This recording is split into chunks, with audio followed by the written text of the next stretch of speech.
الرحمن الرحیم نحمده ونصلی علی رسوله الکریم اما بعد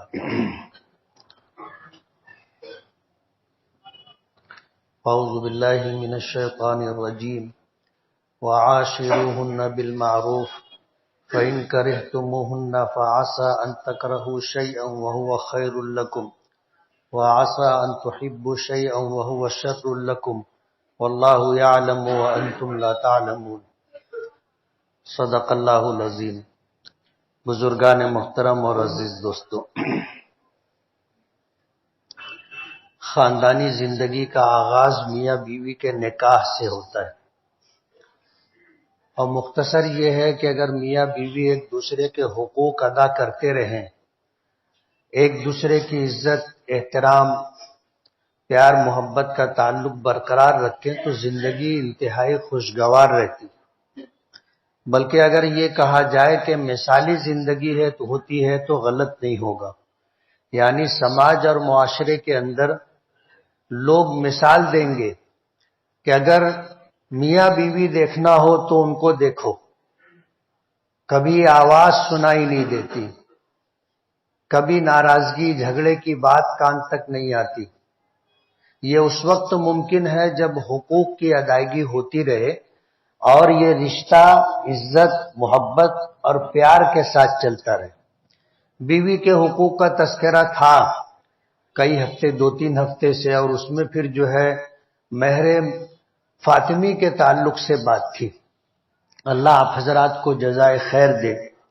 کئی جگہوں سے اس بات کی اطلاع ملی کہ لوگوں نے اللہ کے رسول صلی اللہ علیہ وسلم کی سنت کی اتباع اور پیروی میں اللہ نے استطاعت دی تھی، گھر جا کر کے انہوں نے نکاح ہوئے زمانہ ہو گیا، بچوں اور بچیوں کی شادیاں ہو چکی، لیکن سنت کی ادائیگی ہو جائے انہوں نے پہل کرتے ہوئے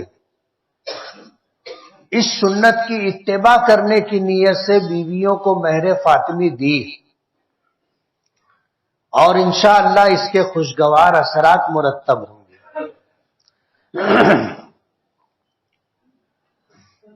ہم جس ملک میں رہتے ہیں، ہمارے یہاں شادیوں میں برادران وطن بھی آتے ہیں،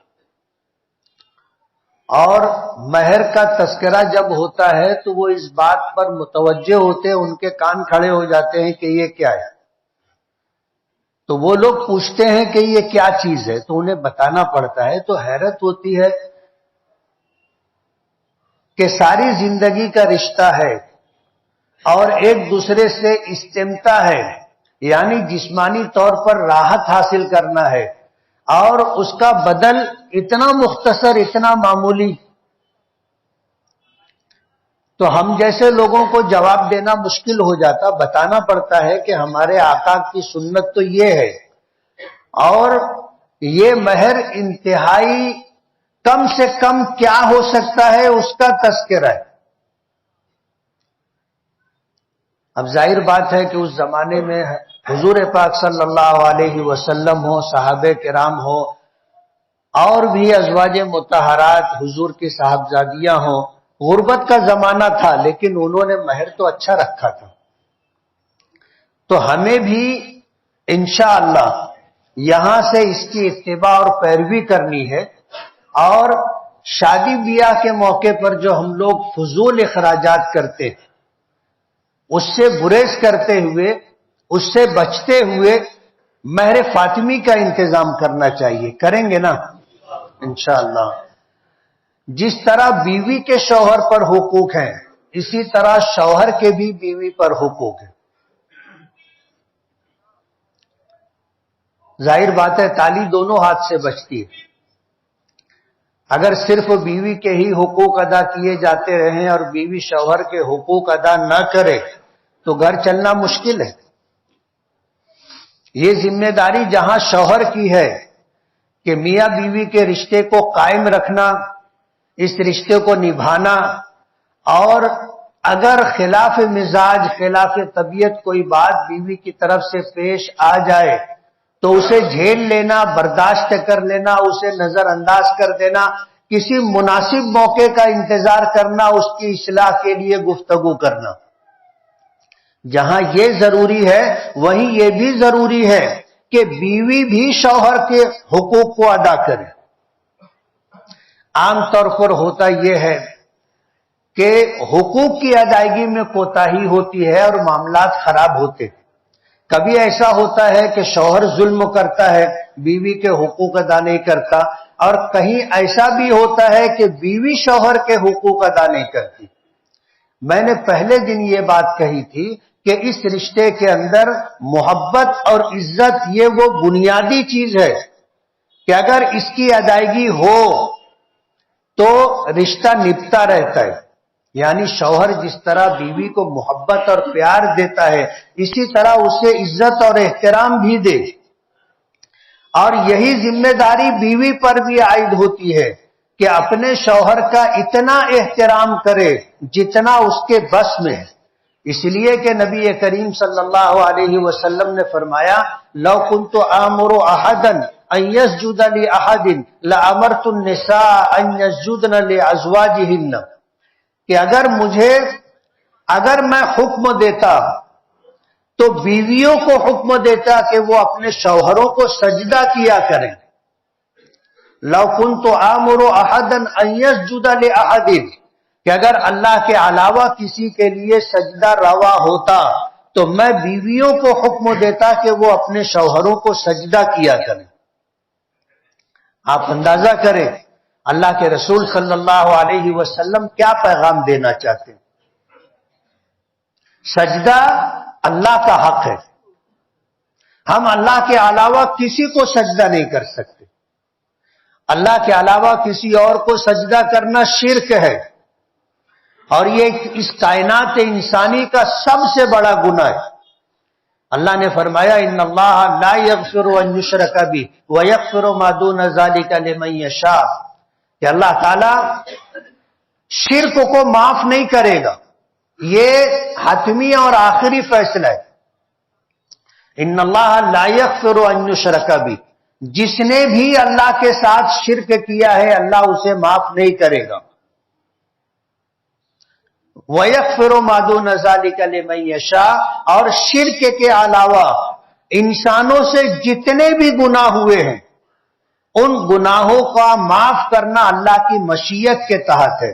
مشیت کا مطلب اللہ کے چاہنے پر ہے، اللہ چاہے گا معاف کر دے گا، اور ہمیں امید ہے اللہ کی رحیم و کریم ذات سے کہ اللہ معاف کر دے گا۔ وجہ یہ ہے کہ اللہ ہماری عبادتوں کا محتاج نہیں۔ حدیث پاک میں آتا ہے کہ ساری دنیا کے انسان مل کر کے شخص واحد کی طرح اللہ کی عبادت کرنے پر آ جائیں اور پلک جھپکنے کے برابر بھی اللہ کی نافرمانی نہ کریں، ذرہ برابر اللہ کی اطاعت سے انحراف نہ کریں، تو اللہ تعالیٰ کی شان میں، عظمت میں، قدوسیت میں ذرہ برابر کا اضافہ نہیں ہوگا۔ کہ چلو ساری دنیا کے انسان مل کر کے اللہ کو سجدہ کر رہے ہیں، ایک آدمی بھی ایسا نہیں ہے، اور تمام مخلوقات میں سے ایک مخلوق بھی ایسی نہیں ہے جو اللہ کی نافرمانی کرے، تو اللہ کی شان بڑھ جائے گی؟ ایسا نہیں ہے۔ ہماری عبادتوں سے اللہ کی عظمت، شان، قدوسیت میں کوئی اضافہ نہیں ہوتا۔ اللہ تعالی ہمیشہ سے ہے، ہمیشہ رہے گا، اور اللہ کی تمام صفات ہمیشہ سے ہے، ہمیشہ رہے گی۔ اور حدیث پاک میں دوسرا جز حضور نے یہ فرمایا کہ اگر ساری دنیا کے انسان اور تمام مخلوقات مل کر کے اللہ کی نافرمانی کرنے لگ جائے کہ ایک لمحہ بھی اللہ کی عبادت نہیں کریں گے، اس کی اطاعت و فرما برداری نہیں کریں گے، تو حضور نے فرمایا اللہ کی شان میں ذرہ برابر بھی کمی نہیں ہوگی۔ اللہ بے نیاز ہے، اللہ بے نیاز ہے، ہمارا محتاج نہیں ہے کہ خدا کو اپنی خدائی باقی رکھنے کے لیے ہماری ضرورت ہو، ایسا نہیں۔ اب ظاہر بات ہے جو ذات اتنی بے نیاز ہے، اگر اس کی اطاعت کریں تو اس پہ کوئی فرق نہیں پڑتا، نافرمانی کریں تو کوئی فرق نہیں پڑتا. اور کریم اتنا ہے کہ آج تک اس نے ہمیں جو دیا ہے اس میں زیادہ تر نعمتیں ایسی ہیں جو ہم نے اللہ سے مانگی بھی نہیں تھی. بغیر مانگے اللہ نے ہمیں دیا ہے. اتنا کریم، کریم اسی کو کہتے ہیں جو بے مانگے دے ہوئے. تو اللہ نے تو ہمیں دیا ہے بے مانگے. تو اللہ کی ذات سے امید ہے کہ انشاءاللہ ایمان والوں کو ان کی جو خطائیں ہیں، کوتاہیاں ہیں، گناہ ہے، جانے انجانے میں ہو گئے، کل اللہ جب بخشنے پر آئیں گے تو سب معاف کر دیں گے. ہمیں انشاءاللہ کی ذات سے امید ہے. تو شرک کی معافی نہیں ہے. اور سجدہ اللہ کے علاوہ کسی اور کو کرنا شرک ہے. حضور آخری بات فرماتے ہیں کہ شوہر کی عزت، شوہر کا احترام اتنا ہے، اتنا ہے، اتنا ہے کہ اگر میں بیویوں کسی کو اجازت دیتا کہ وہ اللہ کے علاوہ کسی کو سجدہ کرے تو بیویوں کو حکم دیتا کہ اپنے شوہروں کو سجدہ کیا کرے. اندازہ کرو حضور کیا پیغام دینا چاہتے ہیں. شوہر کا مقام اللہ نے اتنا بلند رکھا ہے، اتنا بلند رکھا ہے کہ سجدہ اللہ کا حق ہے. اگر اس میں گنجائش ہوتی تو شوہروں کو بیویوں سے سجدہ کروایا جاتا. اس کا مطلب یہ ہے کہ ہم بیویوں کو شوہر کی مکمل اطاعت و فرما برداری کرنی چاہیے. شوہر کی اطاعت و فرما برداری ہر معاملے میں. جب زندگی اس کے ساتھ گزاری جا رہی ہے تو شب باسی سے لے کر کے خاندانی امور کی انجام دہی تک ہر معاملے میں شوہر کی اطاعت و فرما برداری ہونی چاہیے. بیوی، شوہر کی اجازت کے بغیر بیوی کے لیے گھر سے نکلنے کی اجازت نہیں. کہیں جانا ہو شوہر سے اجازت لے کر کے جائے. شوہر کو حکم دیا ہے، ماں باپ سے ملنے کی اجازت دی جائے گی، بھائی بہنوں سے، رشتہ داروں سے، میکے والوں سے ملنے کی اجازت دی جائے گی، اور اس کے لیے وقت اور پیریڈ ہے. ہمارے یہاں تو اپنے طور پہ ہم نے مقرر کر لیا ہے نا، جمعہ اور منگل. یہ بھی حدود سے تجاوز ہے، حدود سے تجاوز ہے. مہینے میں ایک مرتبہ، 15 دن میں ایک مرتبہ ملاقات کی اجازت دینی چاہیے. شوہر کو شریعت کی طرف سے حکم ہے. لیکن اس کو ضروری سمجھ لینا کہ چاہے شوہر ناراض ہو جائے، شوہر کے گھر میں اس کے ماں باپ، اس کے بھائی بہن اور امور خانہ متاثر ہونے لگ جائے، یہاں تک نہیں جانا چاہیے. ہاں، اگر بیوی کے آنے جانے سے شوہر کو ناراضگی نہیں ہے، ساس سسر کو ناراضگی نہیں ہے، اور گھر کا کوئی کام متاثر نہیں ہوتا ہے تو بیوی اگر روزانہ بھی اپنے ماں باپ سے ملنا چاہے تو مل سکتی. لیکن بنیادی چیز یہ ہے کہ شوہر ناراض نہ ہو. بنیادی چیز یہ ہے کہ شوہر کے ساتھ رہنے والے لوگوں کو ناراضگی نہ ہو. بنیادی چیز یہ ہے کہ امور خانہ داری متاثر نہ ہو، جو بیوی کی ذمہ داری ہے.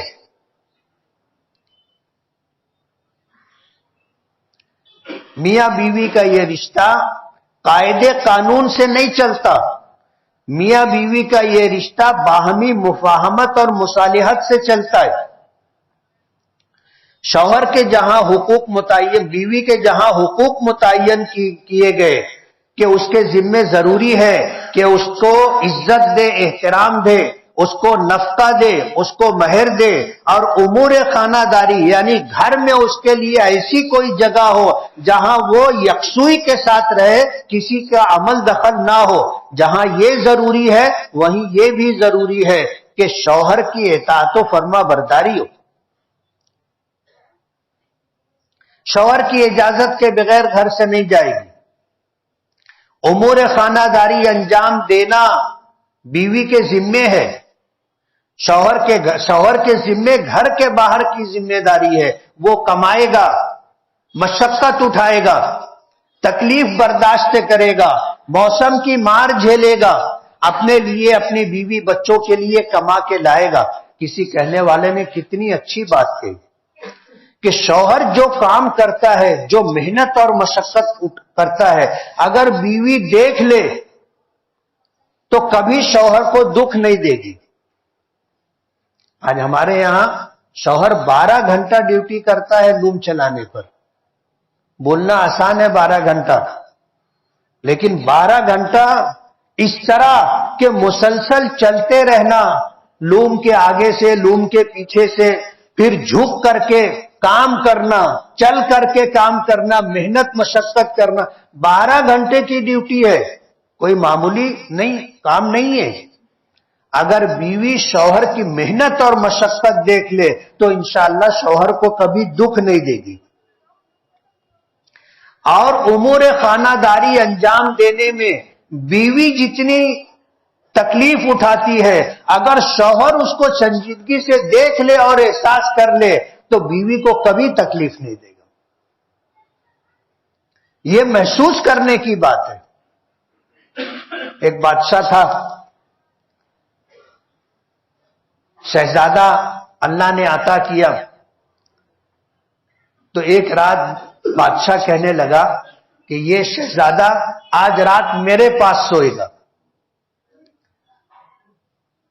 تو ملکہ نے کہا کہ یہ آپ کے بس کی بات نہیں ہے. اس نے کہا کہ نہیں، آج ہم رات بھر بچے کو اپنے پاس رکھیں گے. بیوی ملکہ نے اجازت دے دی.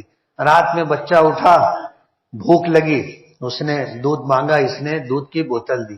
اس نے دودھ منہ میں لیا اور نکالنے کے بعد کہا کہ اس میں پانی ملاؤ. اب بادشاہ نے اس کو سمجھایا کہ یہ دودھ ہے، جو جیسا ہے اس کو ایسے ہی پیو، اس میں دودھ نہیں ملایا جاتا. بولے نہیں، اس دودھ میں پانی ملاؤ. اب بادشاہ نے اس میں پانی ملا دیا. اب جب دوبارہ بچے نے بوتل منہ میں لی تو نکال کر کے بولنے لگا دودھ میں سے پانی نکالو. یہ ہم لوگوں کے ساتھ بھی ملتا جلتا کچھ نہ کچھ ہوتا رہتا ہے. جو صاحب اولاد ہیں ان کو اس بات کا پتہ ہے. بچہ بولے تو بادشاہت والی زندگی ہوتی ہے بچپن کی. چاہے غریب کا بچہ ہو لیکن اس کے لیے شہزادے سے کم نہیں. اب یہ تو بادشاہ تھا اور اس کا بیٹا شہزادہ تھا. اس نے کہا کہ اب دودھ میں سے پانی نکالو. بادشاہ بھی بادشاہ ہوتا ہے، اس کا پارا چڑھ گیا. اس نے جو ڈانٹ لگائی تو بچہ رونے لگ گیا. اب جب رونا شروع کیا تو چپ نہیں ہو رہا تھا. ملکہ کو آنا پڑا اور بچے کو لے کر کے جانا پڑا اور کہنا پڑا کہ یہ آپ کے بس کی بات نہیں ہے. کبھی کھانا پکا کر کے دیکھو تو سمجھ میں آئے گا کھانا پکانا کتنا مشکل کام ہے. کبھی کپڑا دھو کر کے دیکھو تو سمجھ میں آئے گا کپڑا دھونا کتنا مشکل کام ہے. گھر کی صاف صفائی کر کے دیکھو تو سمجھ میں آئے گا کہ گھر کا صاف ستھرا رکھنا کتنا مشکل کام ہے. ہم لوگ آتے ہیں، گھر میں آنے کے بعد ہمارا تو اپنا رواب ہوتا ہے نا، یہ ادھر کیوں پڑا ہے، یہ ادھر ایسا کیسا ہے، ایسا یہ کیوں ہے، وہ کیوں ہے. گھر میں رہ کر کے دیکھو بچوں کو سنبھالتے ہوئے گھر کا سارا کام کاج بیوی کو کرنا ہے اور وہ روزانہ کرتی ہے. ہمیں اس کا احساس نہیں. روٹی پکا کر کے دیکھو تو سمجھ میں آئے گا کتنا مشکل کام ہے. اور یہ کام بیوی دن میں کئی مرتبہ کرتی ہے. صبح ناشتہ سب کے لیے بنانا، دوپہر کا کھانا بنانا، رات کا کھانا بنانا، سب کو کھلانے کے بعد سارا سامان سمیٹنا، سارے برتن دھونا، اس کو ٹھکانے سے رکھنا. اور اس میں دوسرے کام بھی رہتے ہیں نا گھر میں. تو کبھی گھر کے اندر بیوی کے کام کاج کو، اس کی محنت مشقت کو شوہر دیکھ لے اور محسوس کر لے تو وہ کبھی بیوی کو تکلیف نہیں دے گا. یہ رشتہ قاعدے قانون سے نہیں، احساس، عزت اور پیار محبت سے چلتا ہے. شوہر بیوی شوہر کی اجازت کے بغیر کہیں نہ جائے. کہیں جانا ہو شوہر سے پوچھ کر کے جائے. جب تک نکاح نہیں ہوا تھا بچی کے ذمے اپنے ماں باپ کی اطاعت تھی. وہ اپنے ماں باپ کی سرپرستی میں تھی، ان کے گھر میں تھی. ان کی اجازت کے بغیر کہیں جانا اس کے لیے شرعاً درست نہیں تھا. اب نکاح کے بعد اس کے اوپر سب سے پہلے شوہر کا حق ہے. ماں باپ کا حق بھی اب 2 نمبر پر چلا گیا. سب سے پہلے شوہر کا حق ہے.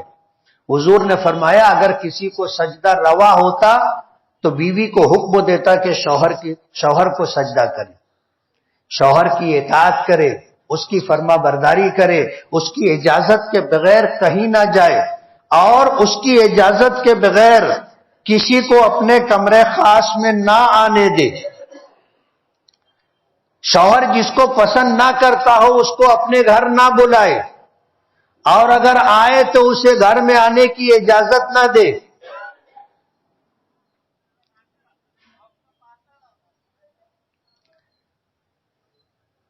یہ ساری چیزیں ضروری ہیں.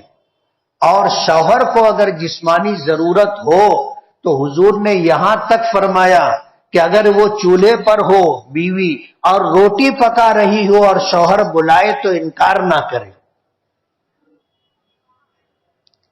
اپنے آپ کو شوہر کو ایک مرتبہ سپرد کر دیا، یہ سپردگی کامل اور مکمل ہونی چاہیے.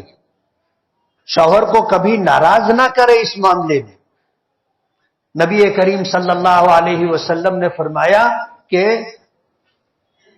اس عورت پر لعنت ہے جس عورت کو شوہر نے اپنے بستر پر بلایا اور اس نے انکار کر دیا. ساری رات اس کے اوپر لعنت ہوتی رہتی ہے صبح ہونے تک. بیوی کے ذمے یہ ضروری ہے، شوہر کی اطاعت ہر معاملے میں ہونی چاہیے. شوہر کی عزت کرے، اس سے آواز اونچی نہ کرے، شوہر کے آگے نہ چلے، جس چیز سے شوہر منع کر دے وہ کام نہ کرے، جس کام کے کرنے کا حکم دے اسے بجا لائے. کسی نے مسئلہ پوچھا مجھ سے کہ بیوی کے ذمے کھانا پکانا ضروری ہے. میں نے کہا ضروری سے کیا پوچھنا چاہتے ہو؟ بولے اگر وہ نہیں پکائے تو گنہگار ہوگی. مطلب گنہگار نہیں ہوگی. گھر کا تمام کام کاج ہو جائے یہ کروانا شوہر کی ذمہ داری ہے. کھانا پکانا بیوی کی ذمہ داری نہیں ہے. بچوں کو سنبھالنا بیوی کی ذمہ داری نہیں ہے. کپڑا دھونا بیوی کی ذمہ داری نہیں ہے. گھر کا صاف ستھرا رکھنا بیوی کی ذمہ داری نہیں ہے. شوہر کے ماں باپ کی خدمت کرنا بیوی کی ذمہ داری نہیں. لیکن بیویاں یہ سب کچھ کرتی. شوہر کی ذمہ داری ہے کہ کھانے کا انتظام وہ کرے. شوہر کی ذمہ داری ہے کپڑے وہ دھوئے یا دھلوائے. شوہر کی ذمہ داری ہے گھر کو صاف ستھرائی کسی اور سے کروائے. گھر میں نوکر رکھے، نوکرانی رکھے. ہمارے یہاں تو مالداروں کے یہاں بھی یہ سب کچھ نہیں ہوتا نا. سارا کام سیٹھانی کرتی ہے.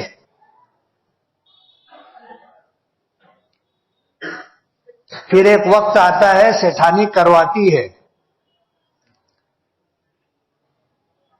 اتنا کہنے کے بعد اس سے میں نے کہا کہ بیوی اگر بیمار ہو تو اس کا علاج کروانا شوہر کی ذمہ داری نہیں ہے.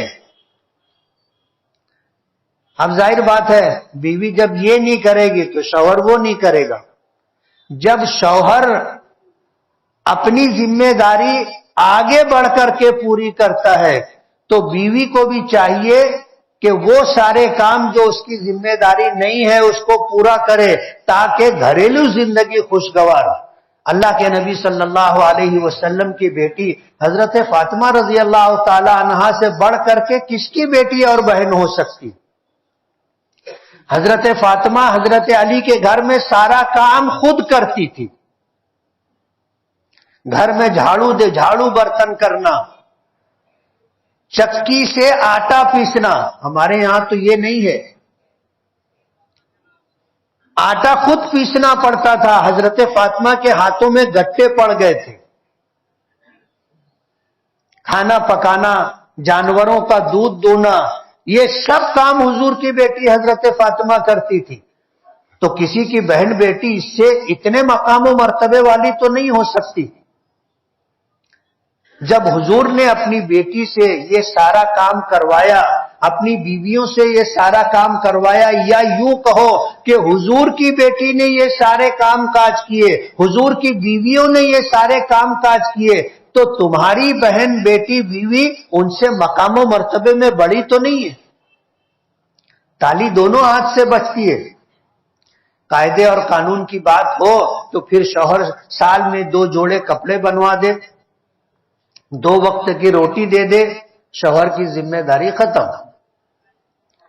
رہنے کا ٹھکانہ دے دیا، 2 روٹی دے دیا، 2 جوڑے کپڑے دے دیا، اس کی ذمہ داری ختم. مگر گھر ایسے چلے گا نہیں.